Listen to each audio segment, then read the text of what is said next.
e aí esse por acaso é muito importante, Marx não é tão importante quanto Lenin. É muito importante entender isso, cara. É de uma importância que aí inclusive o Reginaldo vai me chamar de politicismo. Gente, você é de uma ignorância, é de um não compreender a realidade tão brutal, você criar uma verbalização de ofensa para quem percebe que Lenin é mais importante que Marx, né? Assim, o movimento comunista no Brasil, ele só começou a existir, né? Hoje é aniversário de Lenin, maravilhoso, maravilhoso. Ele só começou a existir de fato, se organizar de fato, por causa da Revolução Soviética. Só por isso, né, o exemplo do sucesso da Revolução Soviética que estimulou as pessoas aqui no Brasil a criarem uma estrutura mais formalizada de um partido comunista. Foi por causa de Lenin, e se vocês quiserem do Trotsky, e se vocês quiserem do Stalin. Mas foi por causa da Revolução, certo? E aí o que acontece? Tem uma coisa muito interessante aí que a gente pode mencionar, que é a Cuba, né? Cuba, doutora Cuba, ela não virou socialista, se quiserem, ou sei lá como é que vocês querem chamar, por outro motivo senão conjuntural. O menino lá, como é que é o nome do cara lá, o governante lá, ele estava muito bem obrigado com as alianças Não,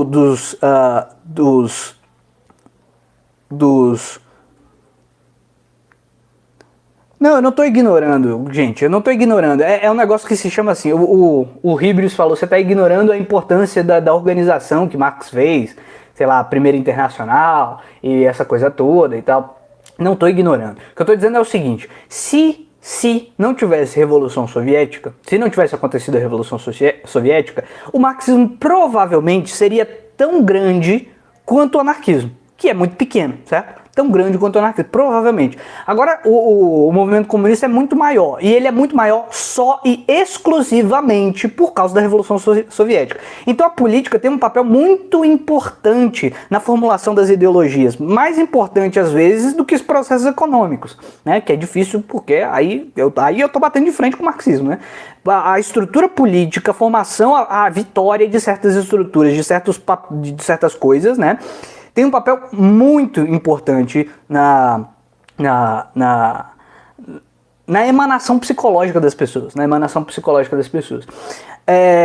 E aí eu dizia, então, e mencionar ali o Fidel Castro, né? Fidel Castro estava muito bem obrigado com relações conjunturais com os Estados Unidos. Quando a corda aperta para cima dele, aí ele vai buscar refúgio na União Soviética. Ou seja, a inclinação... a inclinação, né, que fez... Não é futurologia, né, é a discussão sobre mundos possíveis, né, é a discussão sobre mundos possíveis. Não é sobre futurologia, porque isso está no passado, né, aí é difícil demais debater com essa gente, porque aí Vamos lá. Então o que acontece é o seguinte, é que é claro ver o passo a passo, entendeu? O passo a passo, né? O passo a passo. Quando você enxerga o passo a passo, você percebe que, por exemplo, Fidel Castro, ele só tem essa inclinação por questões conjunturais. Quer ver outro exemplo? Mao Tse Tung. Mao Tse Tung só é comunista e tem um corpo social atrás dele de comunistas, porque eles tinham relações sociais, eles viajavam para a Europa, inclusive o Deng Xiaoping, né, foi para a França e tal, conversar com o Partido Comunista Francês e tal, e o Partido Comunista Francês, portanto, só tinha essa força, essa expressão que puxava a gente da China para lá, para aprender coisas, por causa da vitória da União Soviética. Então, assim, quando você olha o passo a passo da história, você percebe a função das vitórias políticas, né? Ai, que cara babaca, brother. Eu entendi, claro que eu entendi, né? E por isso que eu fiz uma correção.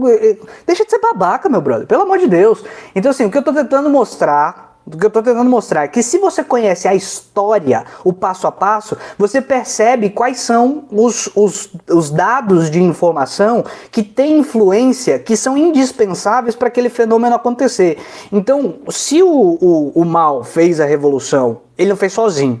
E no corpo de pessoas que estavam junto dele, puxando a estrutura que o fundamentou como liderança, esse grupo que estruturou isso, esse grupo era relacionado com o comunismo francês. E essa galera só era relacionada com o comunismo francês porque a Revolução Soviética teve um impacto tão grande, mas tão grande, que exercia essa força internacional, que valia a pena um chinês ou um grupo de chinês grande viajar para a França, por exemplo, para aprender sobre comunismo, sobre não sei o que e tal, tal, tal. Então eu não estou negando a importância dos movimentos sociais anteriores. Eu não tô negando isso. Eu não tô negando. Eu não tô me fazendo de idiota, por isso que eu te ofendo, né? Ah, não se finge de desentendido. Eu entendi, tanto eu entendi que eu tô tentando argumentar sobre isso, né? Você não precisa articular como se eu estivesse me fazendo de doido, desvirtuando, fugindo da sua pergunta, né? É isso que eu não admito nos discursos, né? Eu não admito esse tipo de coisa nos discursos.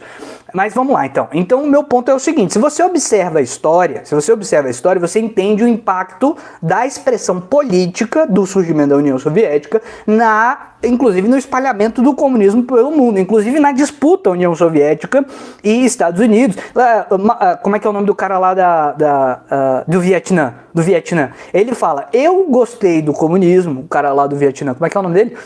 Eu gostei do comunismo e me identifiquei com o comunismo, o Ho Chi Minh. Eu me identifiquei porque o Lenin falava sobre a questão da colonialidade. É o Ho Chi Minh que diz isso, não é o Pedro. Então quando você vai assim nos casos concretos, você pode pensar na Coreia do Norte, né? A Coreia do Norte se forma, ela passa a existir por causa da disputa internacional da Guerra Fria, em que o governo soviético ajuda, inclusive, a constituir a estrutura da Coreia do Norte, certo? Então, assim, quando você olha a realidade política, histórica política, você sabe que só existe o comunismo do tamanho que tem por causa da existência da União Soviética. E aí eu nem estudo muito esse tema, mas eu tenho certeza disso. Então, como eu tenho certeza absoluta disso, eu debato com qualquer um que me desafiar a debater sobre esse tema, eu debato sobre esse tema. Aí eu vou precisar me preparar. Aí eu peço só o seguinte: esse debate precisa ser pro ano que vem, porque eu vou precisar estudar sobre esse assunto e aí, o que eu ia dizer? Eu tô fazendo a porcaria do doutorado, que aliás era o que eu deveria estar fazendo agora.